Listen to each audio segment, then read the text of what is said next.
Turn off your lights. Make sure your doors and windows are locked. Things are about to get spooky. Guy dressed as a clown stood outside store window for hours with only 3 teenage employees inside.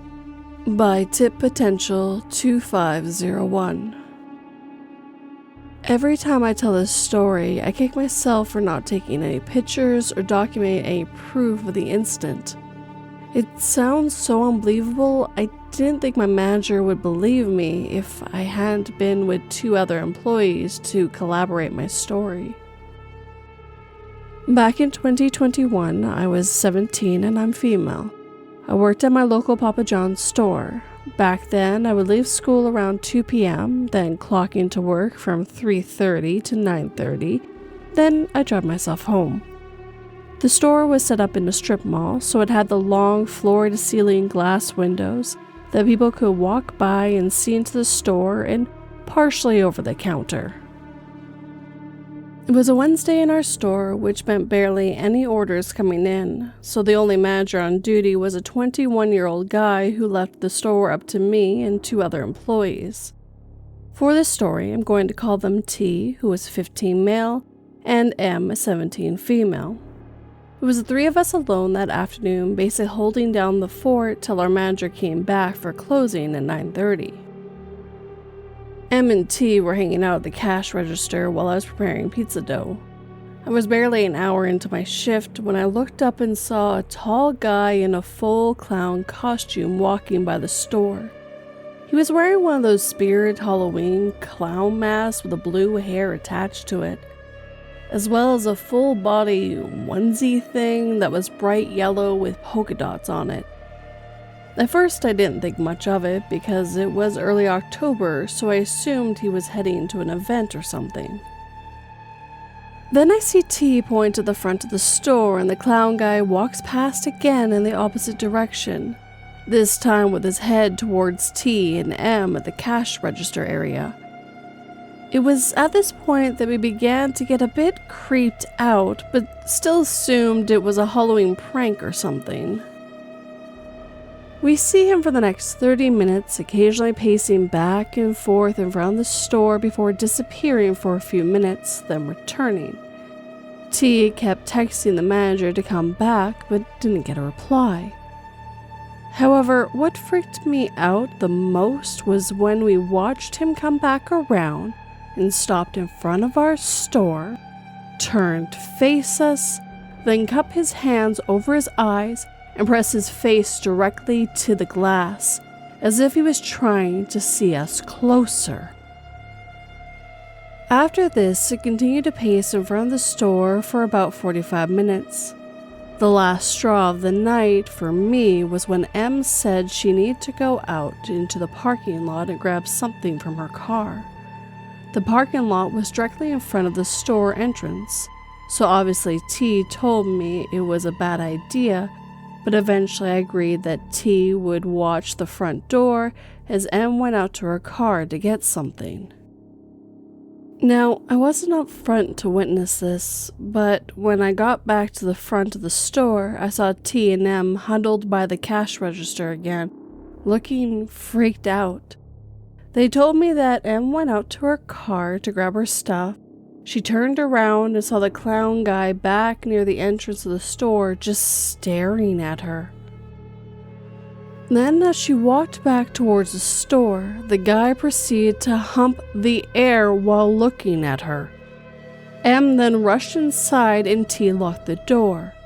After that, we directly called the store owner on the office phone to explain the situation. The owner got in contact with the manager on duty, who finally came back to the store around 8 p.m. By that time, though, the clown guy was long gone.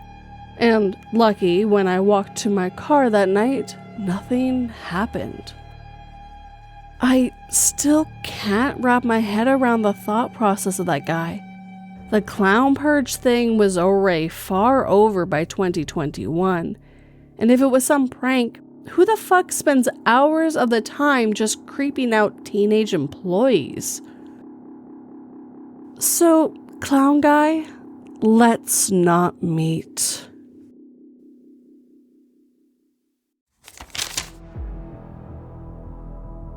I'm taking half of your coins, and if anyone asks, tell them that they slipped through your fingers while you were running from a dog, the local bully said to the kid. The next day, the kid came to the bully with his fingers all stitched together and gave him a note that read, "If I can do this to my child, think what I'll do to you."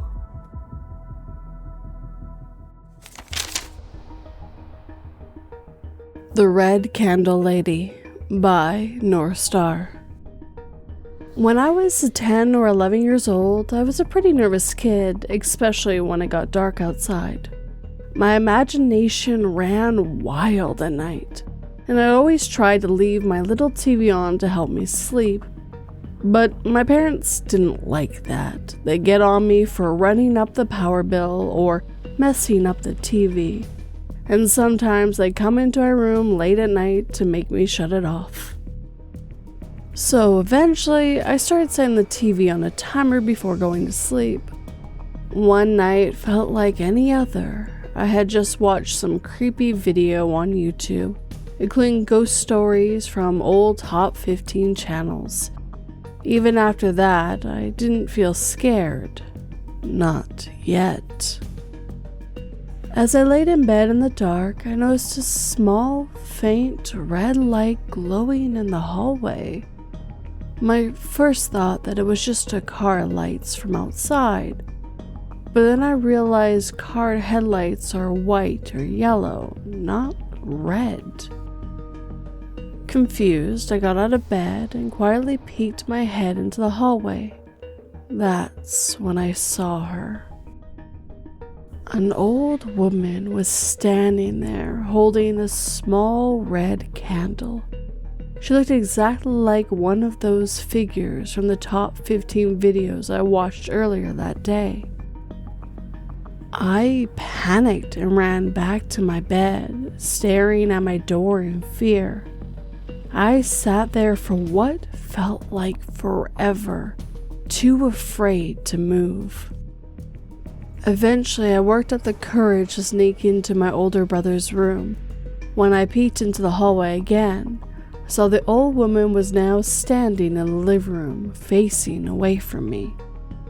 I quietly knocked on my brother's door and begged him to let me sleep in his room. At first, he said no, but his girlfriend at the time said it was okay, so I hurried inside their dark room. But right as I walked in, I looked back. She was gone. To this day, I don't know if it was just my imagination or if the Red Candle Lady had actually appeared in my house.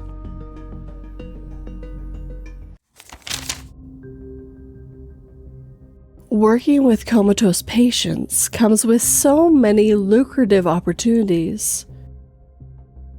Even the ones that do wake up can get by on one kidney.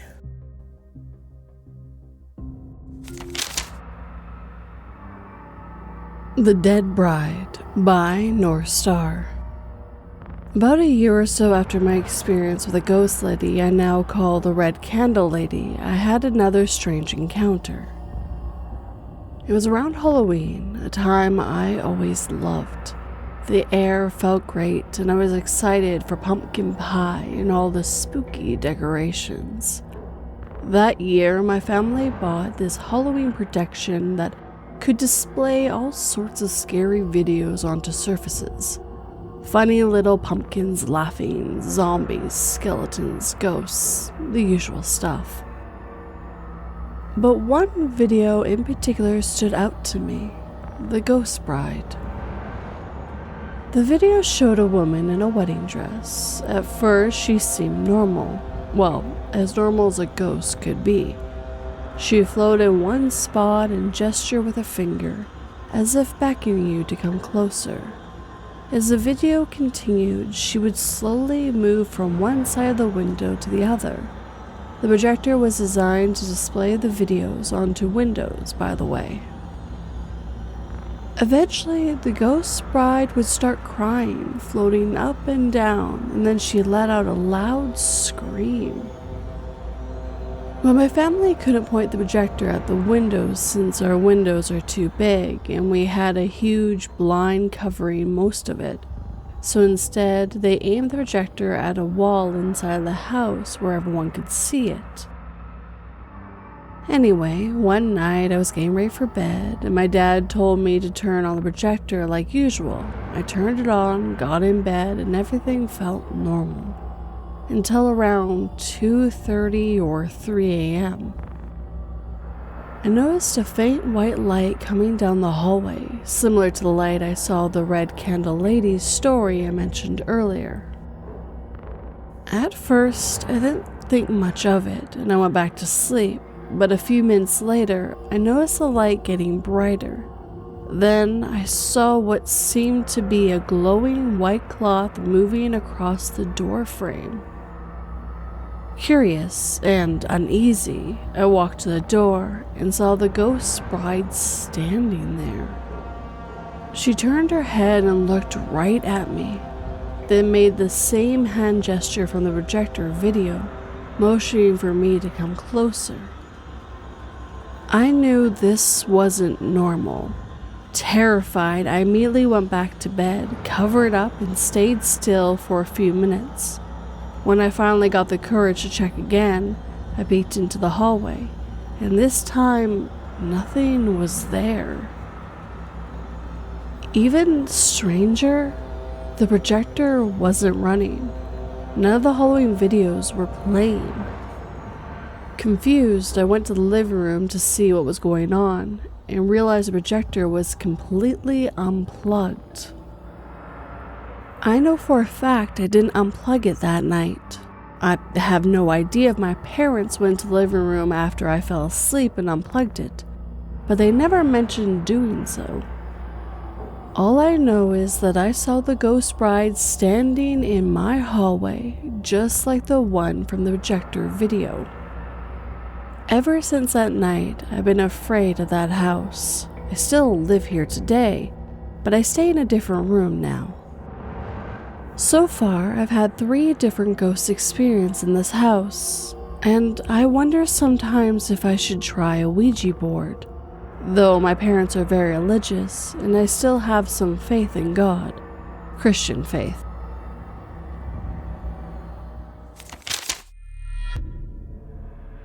When I noticed that our cleric was missing, I frantically signed a message to my party asking if anyone had seen him. As I read their lips, a sense of dread spread through me when I realized none of them could remember us ever having a cleric.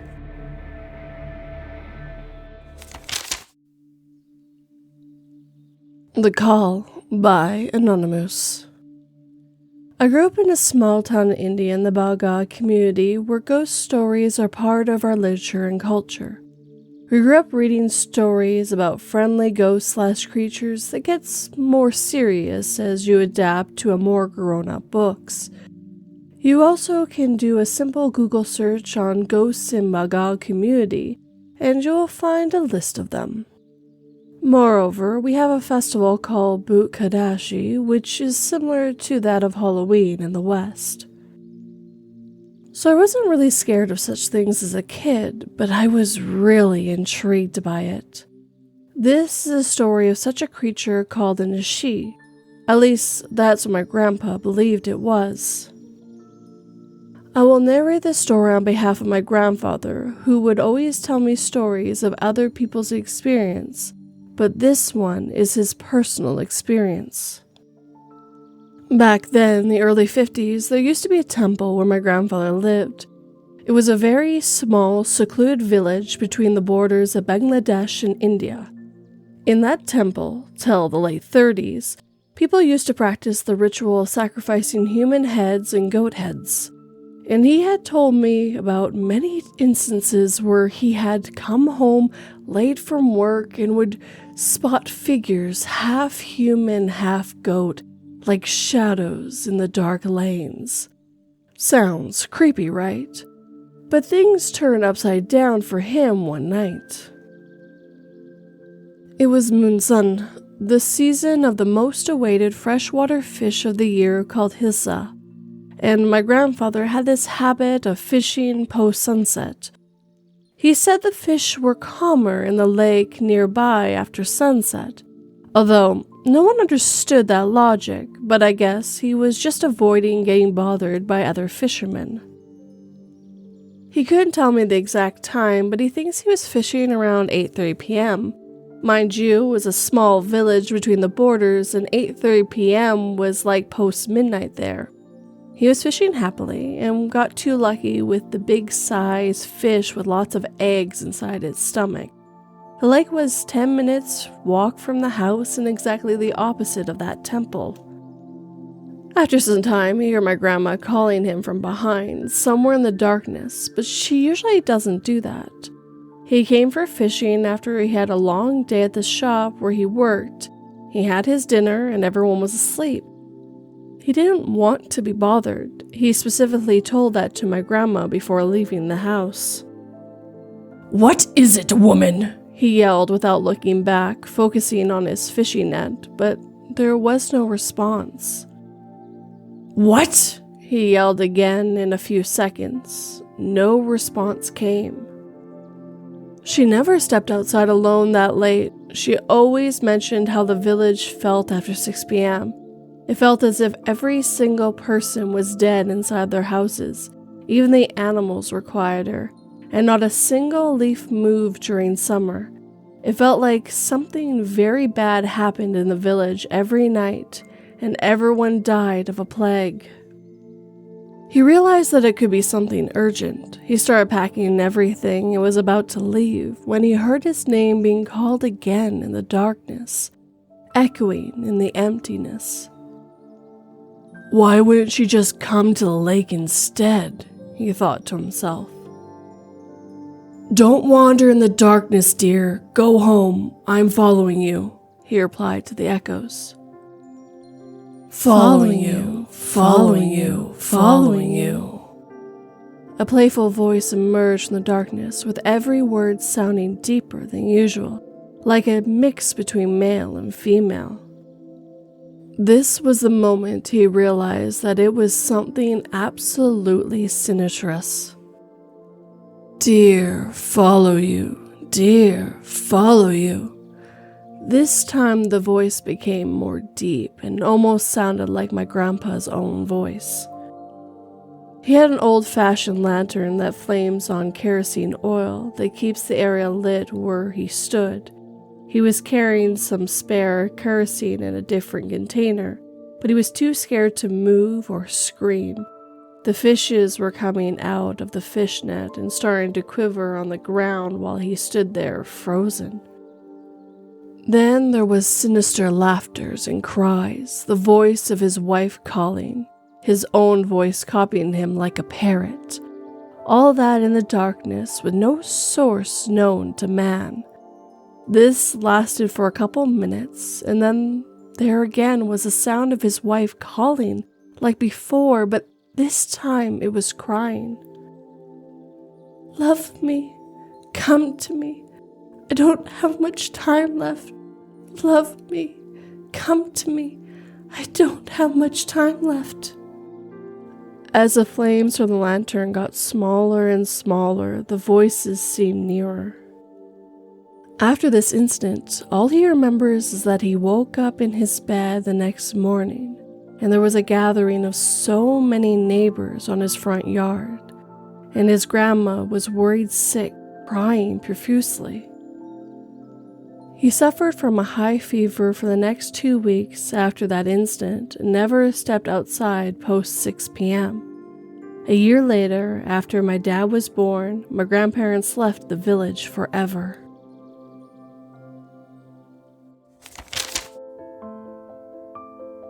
The doctor said that after giving birth, it's normal for women to have heavy mood swings.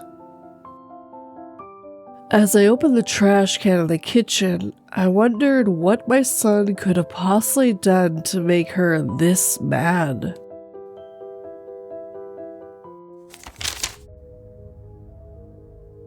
The Doppelganger by Miss S. Sheep 666. This is a true story that happened to me when I was around 11 years old. This isn't even the scariest ghost encounter that happened to me, but this is the first time I've seen an apparition with my own eyes. For some background, I've always lived in haunted houses since I was a child. But this Missouri house was completely different. Unlike my previous house in California, where I only heard creepy things like footsteps going up the stairs or into the attic, toys going off by themselves, voices, as well as seeing things moving on its own, I'd never seen a spirit until I moved to rural Missouri. It was the middle of the day. My best friend Jillian and I were hanging inside the clubhouse my parents built for me in my backyard. There was a lower and upper deck. The lower deck was smaller and had wooden window shutters you could open from the inside or outside of the clubhouse. While we were inside the lower deck playing on our 3DSs, Jillian told me she had to run over to feed her cat real quick. She lived next door. So I basically told her to do her thing and I'd be waiting inside the clubhouse. About 3 minutes later, Jillian comes rushing over to the window shutters, opening them from the outside suddenly and frantically. I looked over at her and asked her what she was doing, but there was no response. She just stared at me blankly, not to mention her face was completely gray. I thought she smeared Halloween makeup on her face or something, so I just told her to come inside. She then slams the shutters closed, and I saw through the cracks of the wood she ran off behind the clubhouse without a word. I was confused, wasn't sure if she was playing a prank on me or what, but it didn't raise any alarms for me at the time. I opened the front door to then peek around to see where she went. She was nowhere in sight. I then look over at house next door to see her just now coming out of her house. No gray face paint, just her normal looking self. After seeing that, it shook me to my core. I was too scared to be in my clubhouse anymore, so I ended up hanging out at her house instead for the rest of the day.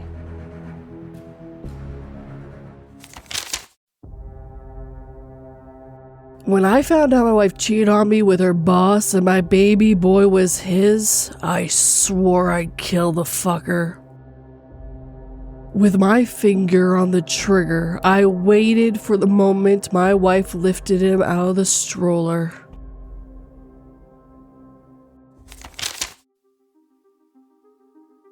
The Destroyed Umbrella That Fixed Itself by ambeani. This happened around 15 years ago in my childhood home. I was about 20 years old and had been to a Halloween party dressed as Corpse Bride. I had bought a decorative white lace umbrella as a prop from a charity shop to match my costume. Many alcoholic drinks later at the party, and the white laced umbrella had been passed around, messed with, dropped, used as a play weapon. Taking it home with me at the end of the night, I remember looking at it, battered, bedraggled, muddied, torn, spokes bent out of shape. When I got home, my mom looked at me, noticed the umbrella, and said, "Oh no, what happened to it?" I remembered something about my friends accidentally breaking it, and that was that. The next day, after washing my costume and doing my best to fix the umbrella's spokes, but failing, I took them upstairs into the fancy dress box in the loft. Being unable to throw anything away, I hope a costume in the future might call for a broken, muddied, and torn umbrella. A couple months later, Mom and I were in the loft looking for Christmas decorations. She was the first to spot the umbrella. I heard her say, "Is this the umbrella you took to that party?" I looked and she was holding it. It was in pristine condition. It was pure white lace, unbent, clean, just as I bought it. We both looked at each other in absolute disbelief. It made no sense. The thing was practically destroyed at the party. We both knew it, yet it was as though nothing at all had ever happened to it. We still talk about it to this day, along with other strange glitches that happen in our old house.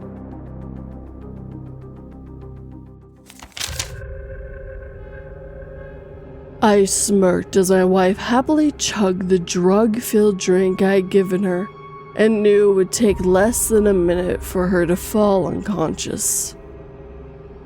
I listened to the sounds of our children playing in the back seat before checking my seatbelt was secured as my wife slowly veered into oncoming traffic.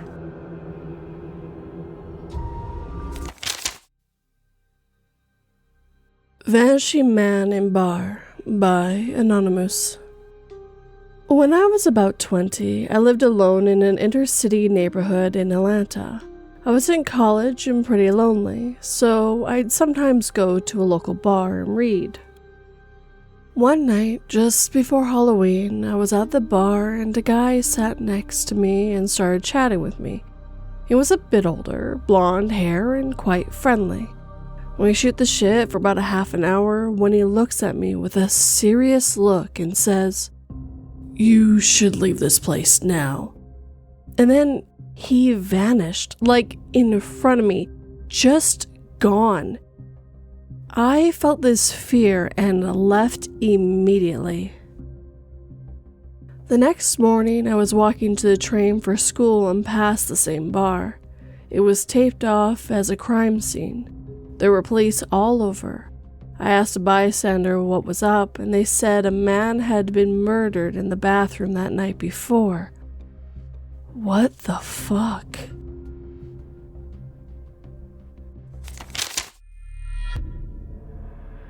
Cleaning my mother's estate, I found a beautiful coat fitting me as perfectly as all my father's clothes I inherited a decade before.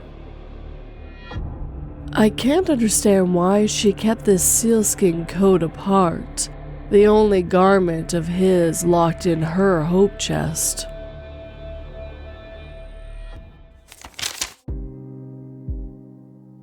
And with that, our time together is coming to an end. If you have a story you'd like me to narrate, whether true or fictional, you can send it 3 different ways. All the links are down below for you guys. And of course, thank you to every single one of you who let me narrate your stories this evening. This was a bit later than I meant to, well, more than just a little. This was supposed to be the 4th video for Halloween week, but due to an ear infection that took me down for about 3 weeks, I wasn't able to get that 4th video out for you guys. That's why it might have felt a little Halloween themed, with me also leaving one of my Halloween avatars up in the corner as well. I thought, might as well finish what I started, even if it's a little late. Definitely a wide range of creepy encounters, odd anomalies, things you just can't explain around Halloween. Halloween is such a fun time of year, but it definitely brings those creepy, odd people out and seems to bring out some oddities. Of course, they say that the veil between our world and the afterlife are very thin during that time, so that might explain it. Also, I do want to apologize for the story from India. If I mispronounced any of that, I really tried. I looked it all up to find how to pronounce it, and some of it had no pronunciation for me. I hope every single one of you stay safe, and of course, trust your gut. If you enjoyed these stories, hit that like button and make sure it feels it. If you're new, please subscribe and turn that pretty little bell to all notifications. And of course, I would absolutely love a comment. Tell me what you think, what kind of stories you'd like in the future, anything like that. If you're listening on the podcast and are able to, please leave a review or comment as well. If you'd like to help this channel and podcast grow, please share it with anyone who might enjoy it. It helps quite a bit. If you're willing to help in a more financial way, like these lovely people on screen right now, I do have Patreon and YouTube memberships, where for $1 a month you get early access and a few other bonuses as well. If you'd like to do more of a one-time thing, I do have PayPal, Buy Me a Coffee, and Super Thanks. But as always, guys, thank you for watching and listening. It always has and always will mean the world to me. Even when I'm not well, I still try to make sure I get you guys a video. Sleep tight and don't let 42 bite.